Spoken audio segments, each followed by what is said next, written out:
A glória de Deus, como precisamos dela.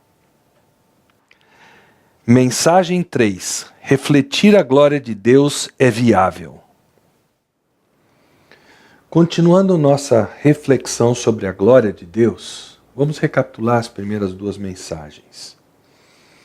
Primeiro, Deus revelando a sua glória ao longo da história, exibindo-a em expressão máxima quando veio o Senhor Jesus Cristo, Deus encarnado, que na cruz se tornou o nosso Salvador. Vimos que Deus hoje revela a sua glória, principalmente através de nós, os salvos por meio de Jesus, em cuja vida Ele faz habitar a sua glória na pessoa do Espírito Santo. Tratamos do fato de que Deus nos insere num contexto que é uma dura realidade de um mundo permeado pelo pecado, onde Ele quer que nós levemos a mensagem do Evangelho. Nós vimos também que para isso nós precisamos contemplar a majestade, a santidade de Deus, e movidos dessa visão do nosso grande Deus, também chegarmos às vias de fato com o nosso próprio pecado. E nós percebemos que quando isso ocorre, Deus se dispõe a nos perdoar e nos usar. Hoje nós desejamos olhar mais de perto para esse contraste entre Deus e o homem e o que isso deve gerar em nós.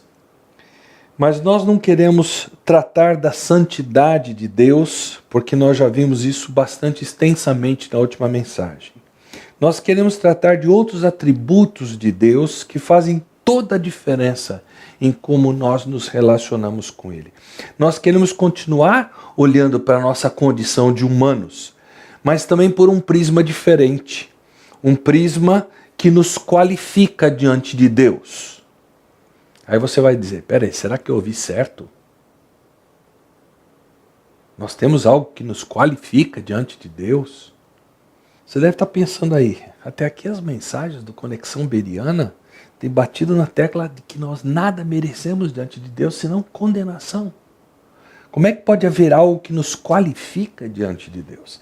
Fique comigo e eu espero que Deus, pela sua própria palavra, convença você que o nosso estado nos qualifica diante de Deus e isso muda o nosso relacionamento com Deus. Nos predispõe a querer servi-lo, cultuá-lo com todas as nossas forças, nos dá nova motivação para falar de Jesus para aqueles que ainda não o conhecem. Abra a sua Bíblia, ou a sua mídia eletrônica, por favor, em Êxodo capítulo 34. É a história de Moisés orando, intercedendo pelo povo, diante de Deus lá no Monte Sinai. O contexto é o seguinte, Deus havia chamado Moisés ao topo do Monte Sinai para lhe dar a lei para o povo de Israel. Foi nesse momento, em Êxodo 20, que Deus deu os 10 mandamentos, as tábuas da lei, com os 10 mandamentos, melhor dizendo, que são a simples descrição, o resumo de como Ele quer que nós nos relacionemos com Ele e uns com os outros. Nosso próximo. Mas isso levou 40 dias.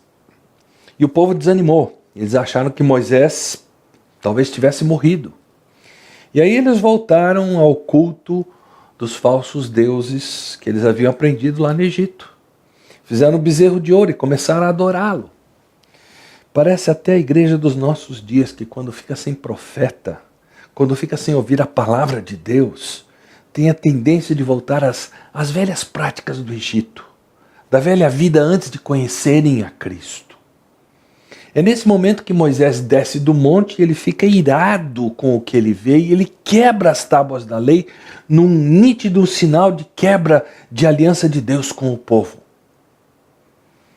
E para a purificação do povo foi necessário que morressem 3.000 pessoas naquele dia. Moisés conclamou o povo ao arrependimento e eles atenderam.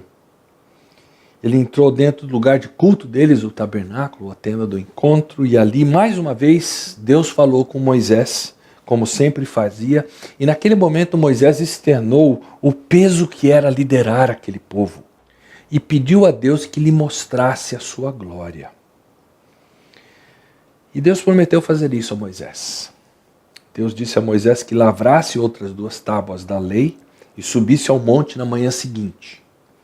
Moisés obedeceu e, conforme Deus havia prometido, ele colocou Moisés numa fenda da rocha e permitiu que Moisés lhe visse as costas.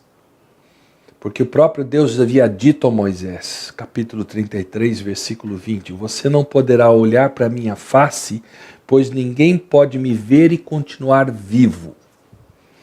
Aí em Êxodo 34, 5 nós lemos, então o Senhor desceu em uma nuvem, ficou ali com Moisés e anunciou o seu nome, Javé ou Yavé. O nome sempre se refere a caráter. Deus estava naquele momento proclamando o seu próprio caráter a Moisés. E o que é que ele diz? Versículos 6 e 7. O Senhor passou diante de Moisés proclamando, Yavé, o Senhor, o Deus de compaixão e misericórdia. Sou lento para me irar e cheio de amor e fidelidade. Cubro de amor 1000 gerações e perdoo o mal, a rebeldia e o pecado. Contudo, não absolvo o culpado. Desse texto eu quero destacar 2 adjetivos que descrevem mais de perto uma faceta do caráter de Deus que nós ainda não tratamos. O próprio Deus os enfatiza, tanto que esses 2 adjetivos aparecem juntos em várias passagens do Antigo Testamento. Deus compassivo e misericordioso. E para facilitar o nosso entendimento, eu vou usar essa expressão constantemente, Deus compassivo e misericordioso. Lembre-se que aqui nós temos Deus proclamando o seu próprio caráter. E preste bem atenção, porque é muito fácil entrar-se hoje numa igreja com a própria concepção de Deus, sua própria ideia de Deus. Mas pode ser que tal concepção não seja a descrição que o próprio Deus faz de si mesmo, conforme nós estudamos recentemente na série Deus segundo Ele mesmo. Deus compassivo e misericordioso. É isso que nós encontramos ecoado em toda a Bíblia, tanto no Antigo Testamento quanto no Novo Testamento. Quando Israel saiu do Egito, Deus quis mostrar a eles o tipo de Deus que eles tinham. Eles precisavam aprender 3 coisas acerca de Deus, 3 qualidades que Deus tinha diferentemente dos deuses pagãos que eles haviam conhecido lá no Egito. E Deus fez isso porque os israelitas pouco conheciam sobre ele. Provavelmente eles achavam que o Deus deles era igual a algum dos outros deuses das nações ali. E a primeira coisa que eles aprenderam acerca de Deus, a primeira característica que eles aprenderam com relação ao que diferia Deus dos outros deuses, é que nosso Deus é soberano. Ele tinha poder para derrubar o reino do Egito, libertar o povo de Israel, fazendo-o atravessar o Mar Vermelho a seco e ainda afogar os exércitos de Faraó. Israel não sabia que tinha um Deus assim. E aí eles disseram, não há Deus como nosso Deus, Ele é soberano. Mas quando eles chegaram ao Monte Sinai, para surpresa deles, Deus se revelou Deus Santo. Eles descobriram que eles tinham um Deus moral, Deus que amava a justiça e detestava a iniquidade. E como isso fazia Deus ser diferente dos deuses que eles haviam conhecido até então. Mas agora eles estavam aprendendo uma terceira faceta a respeito de Deus. E foi talvez a faceta que mais lhes surpreendeu. Assim como nas qualidades anteriores, nenhum outro Deus se assemelhava ao Deus deles nessas qualidades. E nessa terceira, eles descobrem que eles têm um Deus que é compassivo e misericordioso. Eles descobriram isso logo após cometerem o terrível pecado de se esquecerem do Deus soberano que havia tirado a eles do Egito e de adorarem aquele bezerro de ouro. Eles reconheceram que Deus tinha o direito de destruí-los, todos, não apenas os 3.000 que morreram, mas Deus poupou a maioria deles. Isso porque Moisés orou diante de Deus E disse lá no capítulo 32, versos 31 e 32, que pecado terrível esse povo cometeu. Fizeram para si deuses de ouro. Agora, porém, te suplico que lhes perdoes o pecado.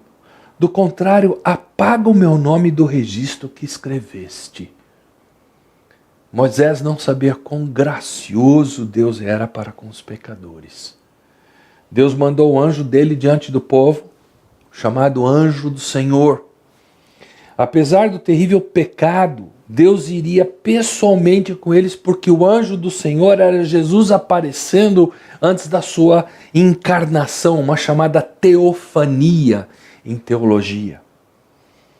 Os israelitas devem ter pensado a essa altura: quem já ouviu falar num Deus que é compassivo e misericordioso, um Deus que tem compaixão de pessoas que pecam contra Ele? Ninguém merece isso.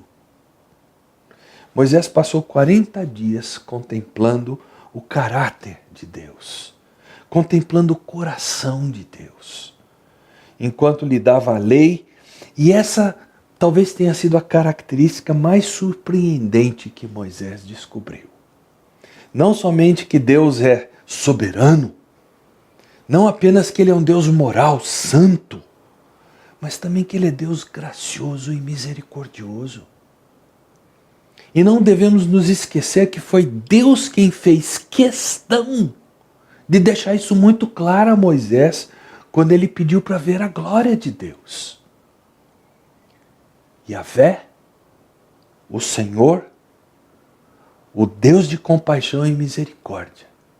Ou seja, eu sou o Senhor, Deus compassivo e misericordioso, ele disse a Moisés. E parece que Deus faz questão que esse conceito se repita por toda a Bíblia.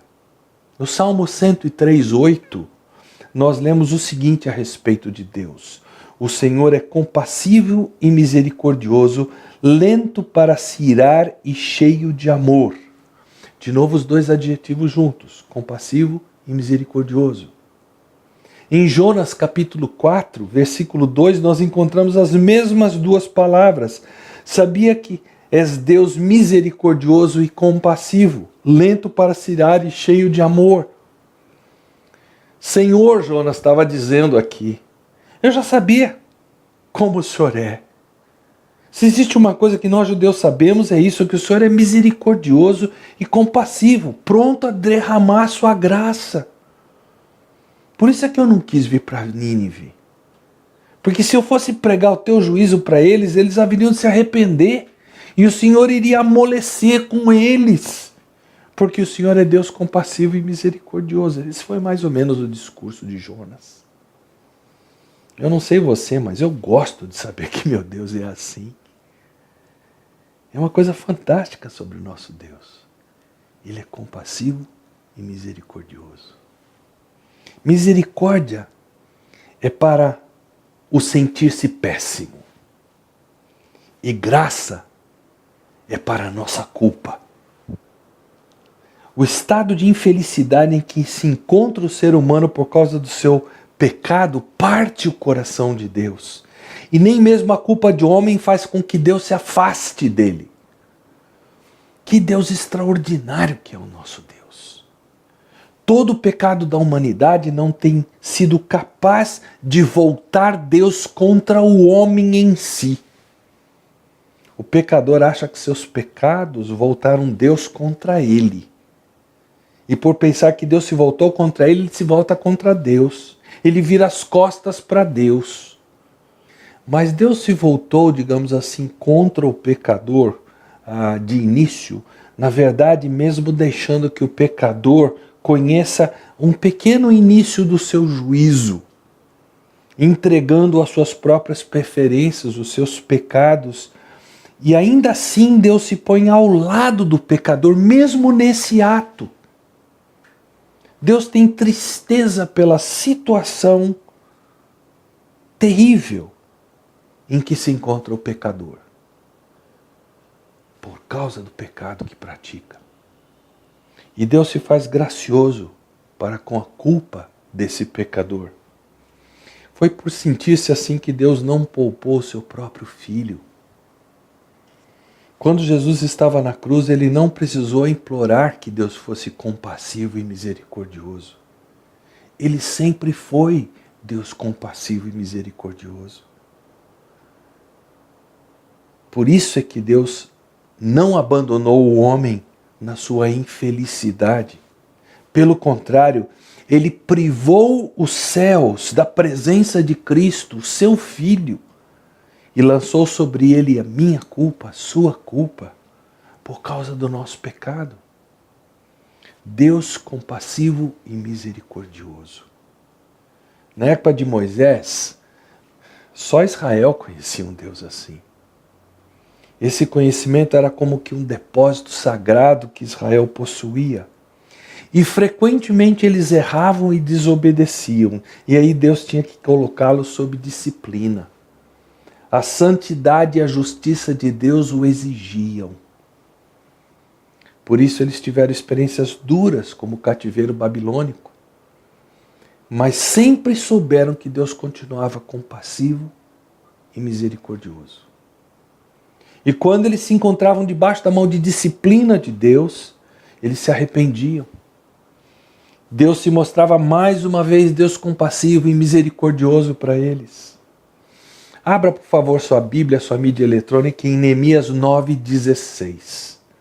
Aqui os levitas estão fazendo uma oração de arrependimento. Veja o que eles dizem. Nossos antepassados, porém, eram orgulhosos, teimosos e não deram atenção a teus mandamentos. Não quiseram obedecer e não se lembraram dos milagres que havias realizado em favor deles. Em vez disso, rebelaram-se e nomearam um líder para levá-los de volta à escravidão do Egito. Mas tu és Deus de perdão, misericordioso e compassivo, lento para se irar e cheio de amor. Não os abandonaste, mesmo quando fizeram um ídolo em forma de bezerro e disseram: este é o seu Deus que os tirou do Egito. Sim, cometeram blasfêmias terríveis, mas em tua grande misericórdia não os abandonaste para morrer no deserto. A coluna de nuvem continuava a conduzi-los durante o dia, e a coluna de fogo lhes mostrava o caminho durante a noite. Enviaste teu bom Espírito para instruí-los e não deixaste de lhes dar o maná do céu para se alimentarem, nem água para matarem a sede. Tu os sustentaste no deserto durante 40 anos e nada lhes faltou. Suas roupas não se desgastaram, nem seus pés ficaram inchados. Quando os profetas exortaram o povo a voltar para Deus, sempre eles procuraram chamá-los ao arrependimento. Sempre que havia uma convocação de volta para Deus, havia uma convocação ao arrependimento. Esse era o argumento. Veja Joel, capítulo 2, versículos 12 e 13. Por isso o Senhor diz: voltem para mim de todo o coração. Venham para mim com jejum, choro e lamento.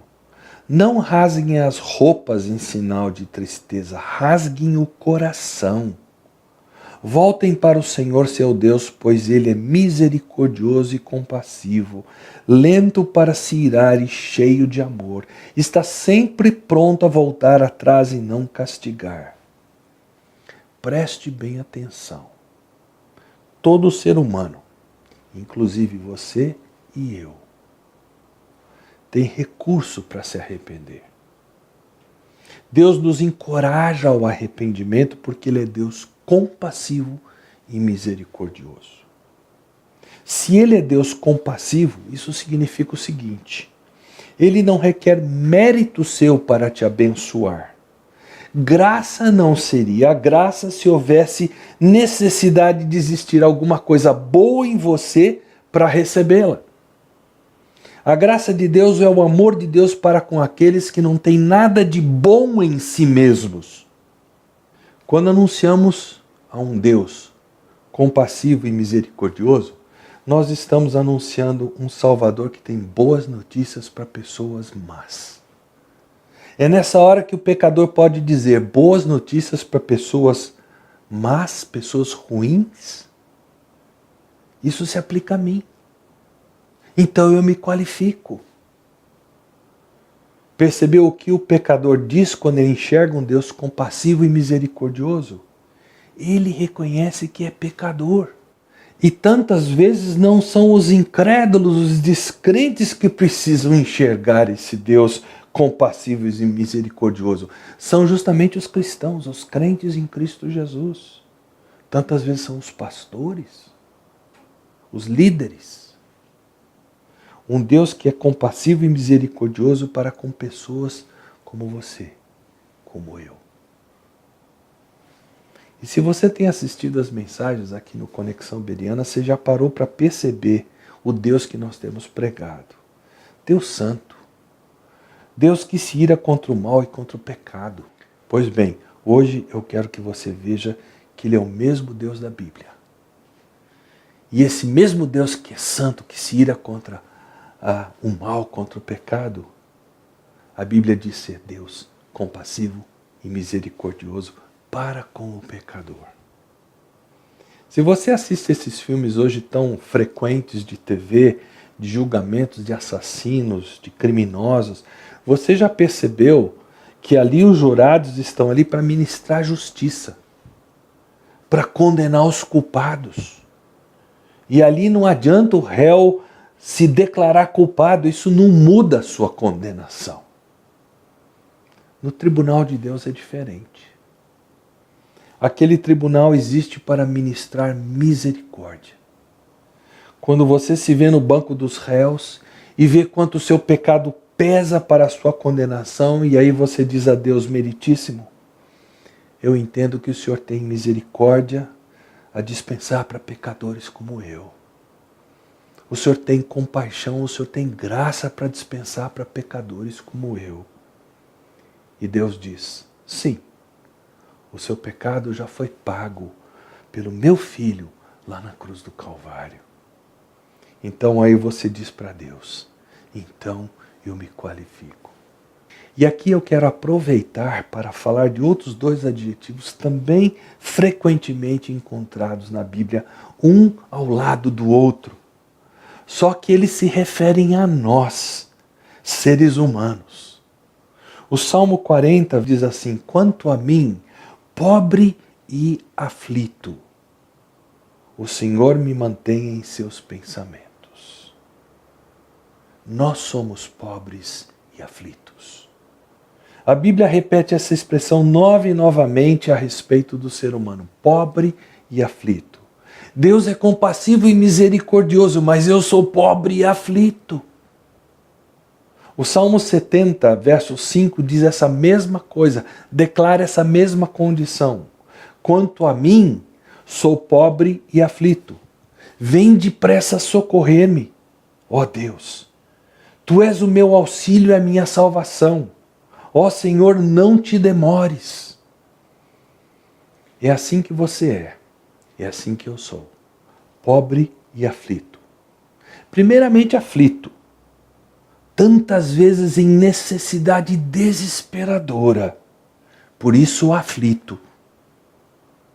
Você se sente tão derrotado, tão longe de Deus, tão incapaz de testemunhar de Jesus. Você vive criando problemas para si mesmo. As pessoas se desentendem com você, por vezes parece que a família toda está contra você.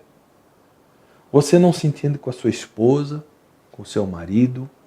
Você não se entende com seu filho, com a sua filha, com seu pai, com a sua mãe, com o seu irmão, com a sua irmã. Você, jovem, se sente tão inadequado, procurando com todas as forças que os outros lhe aceitem, mas com a sensação de que todo mundo lhe rejeita. E o pior é que nós somos não apenas aflitos, nós somos também pobres. Nós nos sentimos sem recursos para solucionar as nossas necessidades. Quando nos sentimos derrotados, longe de Deus, incapazes de testemunhar de Jesus, parece que não temos em nós mesmos como sairmos dessa situação. Se criamos problemas, se nos desentendemos, se familiares se mostram contra nós, nós nos sentimos absolutamente sem recursos para resolver essas situações. Se nos desentendemos, marido e mulher, pais e filhos, buscamos e tentamos em todo lado, de todo jeito, mas nada parece haver em nós de recurso para vencer os problemas de relacionamento tão intensos que nós temos. Mas quem sabe isso que eu estou dizendo de nossa condição de pobres e aflitos se aplica especialmente a você, amigo, que talvez hoje me assiste, mas ainda não conhece Jesus como seu Salvador pessoal. No Evangelho de Mateus, capítulo 16, há um texto que, quem sabe, se aplique a você. O versículo 26 de Mateus 16 diz assim: que vantagem há em ganhar o mundo inteiro, mas perder a vida? E o que daria o homem em troca de sua vida? Para ganhar o mundo, será que você vendeu sua alma? E aí você descobriu que o mundo não satisfaz? Quem sabe você já tenha chegado a essa conclusão e agora você esteja pensando, bom, eu vou trocar de volta, eu quero a minha alma de volta. Essas coisas do mundo não me trazem satisfação. Só que agora você descobre que não há nada que você possa fazer para reaver a sua alma. Seus esforços jamais serão suficientes e você de repente percebe que está numa situação lastimável, sem saída. Quem sabe você tenha sintonizado nessa mensagem porque você não aguenta mais. No livro de Salmos, o pobre é descrito em um texto como quem não tem ajudador. Em outro texto, ele é descrito como alguém que está encarando aqueles que são fortes demais para ele. Essa é a nossa condição, aflitos. Mas não apenas aflitos, por causa da nossa grande necessidade. Somos também pobres. Essa é a condição do ser humano. O ser humano não tem condição de se autoajudar. Mas observe o contraste. Deus, compassivo e misericordioso. Eu e você, pobres e aflitos. Será que não dá para imaginar o que vai acontecer? Por Deus ser compassivo e misericordioso, Ele não pode deixar de ser atraído pelo pobre e aflito. O ser humano pensa que seu estado de pobre e aflito o desqualifica diante de Deus e por esse motivo ele se esforça, ele faz de tudo para tentar mudar a situação. Ou quem sabe, desesperado, ele até se volte contra Deus. Como se não tivesse como aguentar uma parada dessas. Mas é exatamente o contrário que ocorre. Sua pobreza e aflição só qualificam você para Deus. E o que é que podemos esperar de um Deus que é compassivo e misericordioso, senão que Ele venha correndo ao nosso encontro, homens aflitos e pobres? Foi exatamente isso que aconteceu. Por isso é que você e eu comemoramos o Natal. O Deus compassivo e misericordioso veio de encontro ao homem pobre e aflito, na pessoa de Jesus Cristo. A graça de Deus é como um oceano, sempre procurando profundezas que possa encher. Hoje Jesus está procurando profundezas, procurando necessidades, procurando pobreza, procurando miséria, procurando culpa. Ele quer preenchê-las, resolvê-las, acabar com elas. Na Bíblia nós não encontramos o Deus compassivo e misericordioso isoladamente. Nem tampouco encontramos o homem pobre e aflito sozinho. O que sempre encontramos é o Deus misericordioso e compassivo socorrendo o pobre e o aflito. Vou dar alguns exemplos para você. Isaías 41, 17 e 18. Quando os pobres e necessitados procurarem água e não a encontrarem, e tiverem a língua ressequida de sede, eu, o Senhor, os ouvirei. Eu, o Deus de Israel, jamais os abandonarei. Abrirei rios para eles nos planaltos, lhes darei fontes de água nos vales. Encherei o exército de açudes, a terra seca de mananciais. Olha agora para o Salmo 72, 12. Ele livrará o pobre que clamar por socorro e ajudará o oprimido e indefeso. Observe o que o rei Davi diz no Salmo 35, 10. Eu o louvarei com todos os ossos do meu corpo. Senhor, quem se compara a ti? Quem além de ti resgata o indefeso das mãos do forte? Quem protege o pobre e o humilde daqueles que o exploram? Nós sabemos que muita gente tira proveito do pobre e do aflito. Muitos desprezam o pobre necessitado. E infelizmente há cristãos que agem da mesma forma para com o pobre necessitado. Há por vezes dentro da igreja aquela atitude errada que olha para uma senhora de idade sem paciência, ou para um cristão muito novo ainda com hábitos vindos da velha vida com falta de tolerância, um jovem que não conhece a sua Bíblia como deveria, e essas pessoas desprezam gente assim. Mas cuidado. Se você procede assim, o texto diz que Deus é quem livra o pobre e aflito. Não queira trombar de frente com Deus. Mas quem sabe você diga que Deus não pode estar ao seu lado por causa do seu pecado. E aí eu lhe digo que a Bíblia afirma que a graça é a solução de Deus para o seu pecado. A Bíblia afirma que Jesus pagou o preço pelo seu pecado. Paulo afirma em 2 Coríntios 5,19 que em Cristo Deus estava reconciliando consigo o mundo, não levando mais em conta os pecados das pessoas. Talvez outros te condenem. Sempre existe gente que para se sentir por cima precisa criticar, precisa pisar nos outros. Mas você precisa se concentrar naquilo que Deus faz quando você começa a reconhecer o seu fracasso, suas tentativas mal-sucedidas, quando você começa a ser honesto acerca de um coração não disposto para Deus, que é o coração que você tem, o coração que eu tenho. E agora eu vou falar baixinho, só para você e eu ouvirmos. Coração não disposto para Deus que absolutamente todo mundo possui. A Bíblia é muito clara. Ninguém é justo, nenhum sequer. Ninguém é sábio, ninguém busca a Deus. No momento em que você começa a reconhecer o seu estado de pobre e aflito, Deus, se você reparar, estará ao seu lado dizendo: esse homem é meu, essa mulher é minha, esse jovem é meu, esse idoso é meu, eu vou defendê-lo. Ele é pecador e ele está admitindo isso.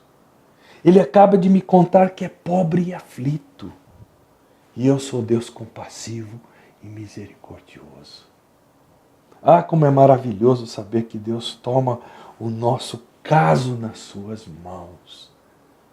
Como é tremendo lembrarmos das palavras do apóstolo Paulo em Romanos capítulo 8, versículo 33. Quem se atreve a acusar os escolhidos de Deus?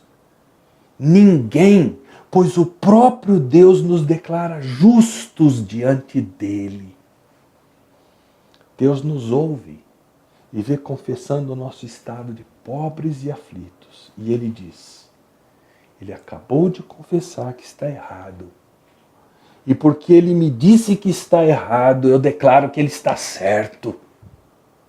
ele está tão reto quanto o sangue do meu filho Jesus, derramado lá na cruz, pode torná-lo. Ninguém pode obter justiça maior que aquela que nos é concedida no sacrifício de Jesus na cruz. Você viu através de tantos textos da Bíblia que nós analisamos que nós temos um Deus compassivo e misericordioso, que toma nas suas próprias mãos o caso do pecador pobre e aflito. Não finja que você não é pobre e aflito. Jogue fora essa ideia de proteger a sua reputação através de máscaras que você usa, através da realidade que você finge viver. E nem tente resolver a parada por você mesmo. Admite e confesse seu real estado. Confesse diante de Deus. Ele acolhe o necessitado que clama, como nós vimos há pouco. Queridos, Deus tem me ajudado a clamar. Deus tem me ajudado a cada dia a assumir diante dele o lugar de pobre e aflito. Eu preciso confessar que as minhas asas não cresceram ainda. Não é incomum eu me sentir vazio, por vezes derrotado. Mas Deus tem me ajudado a confessar isso. Tem manhãs que eu preciso ser honesto e dizer para Deus: Senhor, eu não estou me sentindo bem hoje. Eu tenho responsabilidades para as quais eu não sinto ter a força para desempenhar.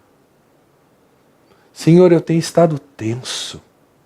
E quando eu me encontro tenso e preocupado com as responsabilidades, eu sou muito duro com a minha esposa. Senhor, aqui está um pobre e aflito. E se eu te conheço, tu te especializas em pobres e aflitos. E Deus me responde: é claro que sim, meu filho. É por isso que meu filho veio, o Senhor Jesus Cristo, a esse mundo, para atender a sua necessidade. Se você que me escuta já colocou a sua fé em Jesus Cristo, não perca tempo para melhorar na vida cristã, usando para isso as suas próprias forças. A nossa luta na vida cristã não é para melhorar, mas sim para sermos honestos com Deus a respeito da nossa própria realidade. Que podemos até tentar esconder dos que estão ao nosso redor, mas Ele nos conhece.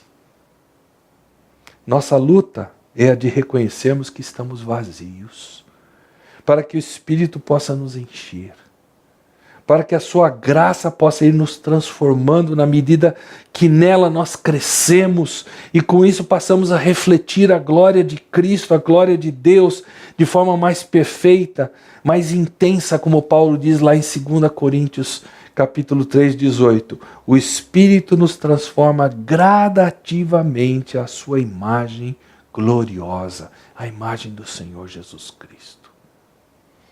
Mas existe um forte inimigo disso, dentro de nós. Chama-se orgulho. Não ceda a ele. Lembre-se que quando somos honestos a respeito de quem somos, como nos encontramos, quando tomamos o lugar do pobre e do aflito, Deus está no seu melhor para ser Deus compassivo e misericordioso. Para você que me ouve, mas ainda não se relaciona pessoalmente com Jesus, Deus também quer que você o veja como Deus compassivo e misericordioso. Para isso acontecer, fica mais fácil se você se reconhecer pobre e necessitado, pobre e aflito. Diga isso para Deus. Faça uma oração no íntimo do seu coração e diga exatamente isso para Deus. Eu posso lhe garantir que Ele lhe ouvirá. Ele acolhe o necessitado que clama. Faça isso agora.